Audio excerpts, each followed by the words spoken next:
back for a new ASMR chess video. Today I want to show you a weapon I use against the Caro-Kann. So if you play e4, c6, d4 and d5, the Caro-Kann,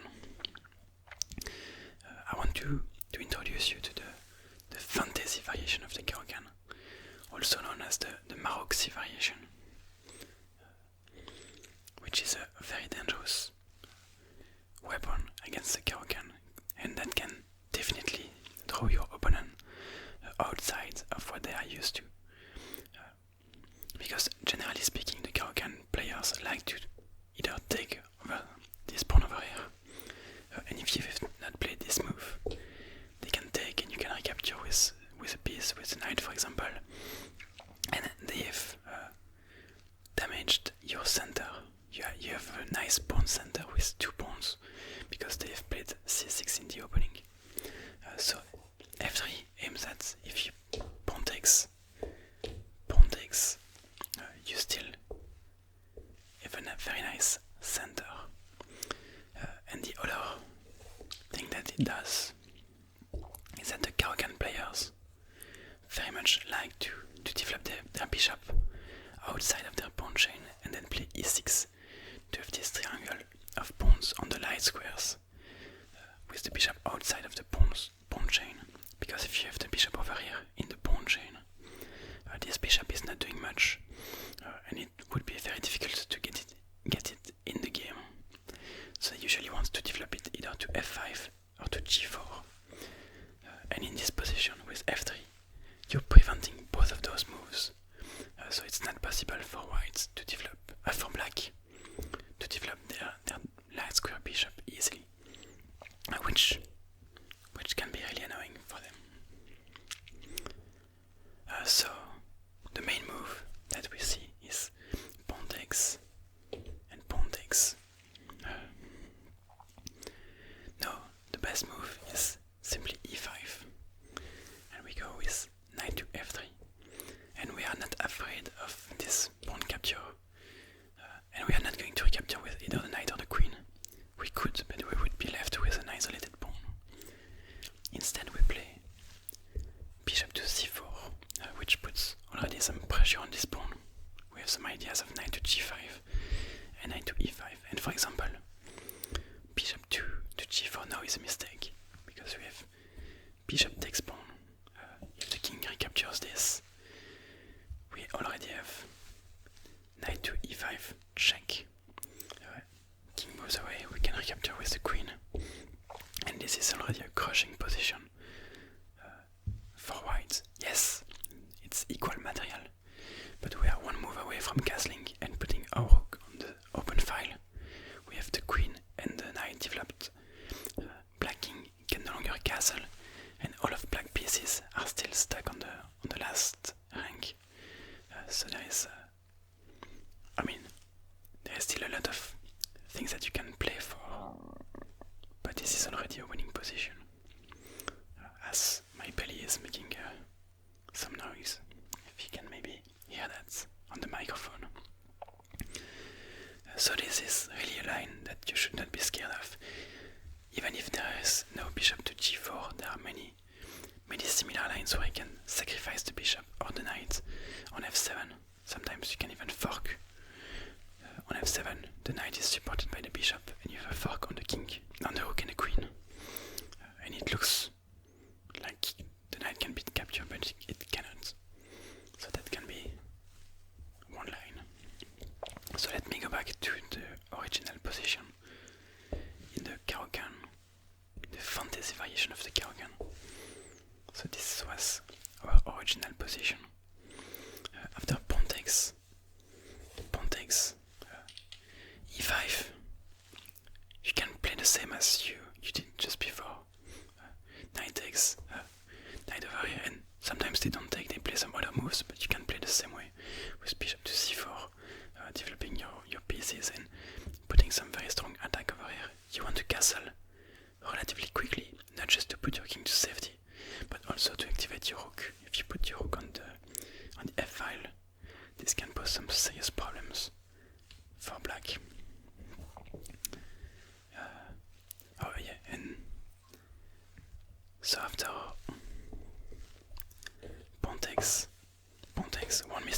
see a lot of beginners make, and I've seen that a lot while I was playing with the white side, is simply knight to f6. And this is no problem at all for white. You can just play e5, and you're just going to chase this knight away, a little bit like in an Caro-Kann defense. And here you can just play knight c3, and it's important to play knight to c3 rather than knight to f3, because black is basically paralyzed. They want to develop their pieces. They would want to play the bishop to g4 to pin the knight. So if you have to play knight to f3, they could pin the knight with bishop to g4. Instead, with playing this knight move, bishop to g4 is not possible, and they cannot really wait with this bishop. They are pretty much forced to play bishop f5, because otherwise you would play this knight move, for example, which goes in front of the bishop. So not a move that you want to make. So you want to develop this bishop before you move the knight. If you play e6 to develop this bishop on this diagonal, you're blocking this bishop in, so not a move you want to make either. And g6 to play bishop to g7. The bishop is basically biting on granite. Not a move that you want to make either. This is not a good position for the bishop. So we usually see bishop to f5, and now we can play knight to f3. No problem.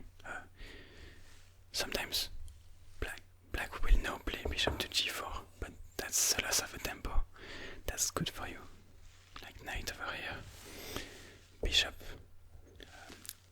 d3, threatening this bishop. If the bishop takes and queen takes, we are very happy, because black played two moves and we played two moves, and at the end of the line, at the end of the two moves, we have a queen developed and black has achieved nothing. So that's something that we are very happy with. Now if bishop to g4, we can even play h3, and again black has just lost the tempo. And if the bishop goes back, you can just castle, keep developing. You can even take this is fine.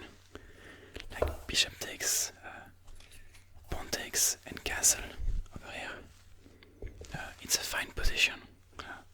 It looks scary with this pawn over there and this open file, but there's actually no way for black to use it. This knight here is defending these squares. The queen and the bishop are eyeballing these diagonals. So white is very much safe and with a big development advantage. So let's go back to the initial position. Let me set up the board again to show you some other lines. So let's go back all the way.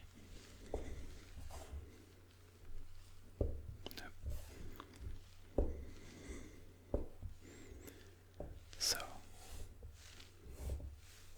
this is this f3 move, the fantasy variation, and I need to eat something. Now there are some other moves possible. For example, e6. E6.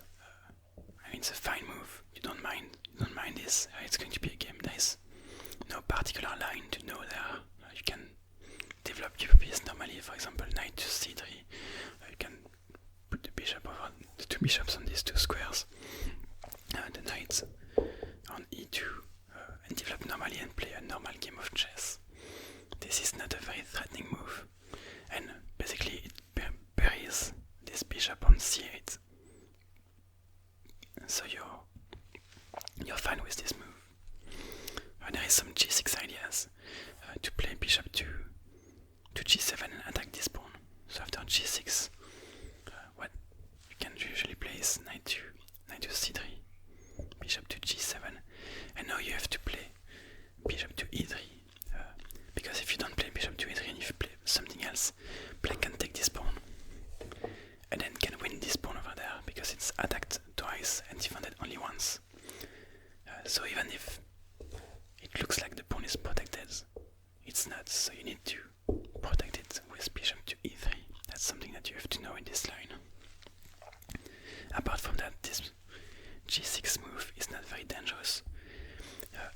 that, but Caro-Kann players are not usually used to fianchetto their bishops. So this is something that they are probably not used to see. And I should say that this line, the F3 line, the fantasy variation, is something that you see about 5% of the games in the Caro-Kann, whether it's at the master level or at the club level.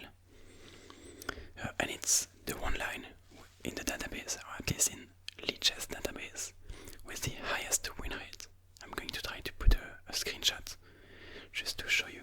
So it's very uncommon. So if you play this against the Caro-Kann, you're going to see this variation in every single Caro-Kann that you play, basically. Whereas the black player is going to see them like only 5% of the time. So you're going to get much bigger knowledge of this position than them. Also possible is knight to f6, but here you can just push this pawn. And then you have this weird little move. Now you play f4, and now black plays c5, and you go with knight to f3, and this is an advantageous variation of the French defense, basically. And both white played f3, then f4, and black played c6, and then c5. But the key difference here, compared to generally in the French defense, you reach this position with this knight over here. Here you can defend with a pawn, with this, which is a superior move, because you want to keep a pawn over there. After this, you want to be able to recapture with the pawn. This is better. If there was the knight over there, like this, after this capture would be forced to capture either with the knight or the queen, and that's not ideal. So you want to play c3. Alright.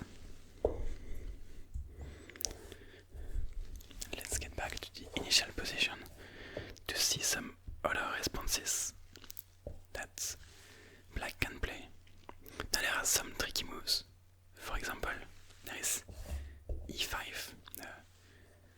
Here we have to play pawn takes, and we have bishop to c5. Here we have knight to c3. There are also sidelines and other moves that you can play as white, but I believe these moves that I'm showing you as white are the main moves, and generally as well the best moves in this position. And now we have queen b6, which comes with a threat, because we have not two attackers on this knight and only one defender, and you're also threatening some ideas of bishop check over there. But you can defend with knight to a4, because now if you capture the knight, we get the queen. If bishop check, you can just move the king up, and you're very fine. You're one pawn up, you have captured your one pawn. So in this line you're fine, and this bishop might be trapped at some point, so usually we have queen over there, queen takes queens, bishop takes queen, and then you can capture over there. Pawn take, and knight takes. So it's slightly long variation, more or less forced. And this is nice because now white is up one pawn. Yes, we are now behind in development, but there are no more queens to attack. So white is in a very nice position with a good advantage and one extra pawn. So let me go back to the position we were in. This pawn is there. So instead, in this position, after knight to a4, black usually goes to queen b4 or queen to a5, check, in which attacks the knight. We cannot play knight to c3 because there would be c4, d4, and the knight is pinned. So this loses the knight. But what we can play is c3 to defend the knight this way. And this is a very nice move. And now, generally, black takes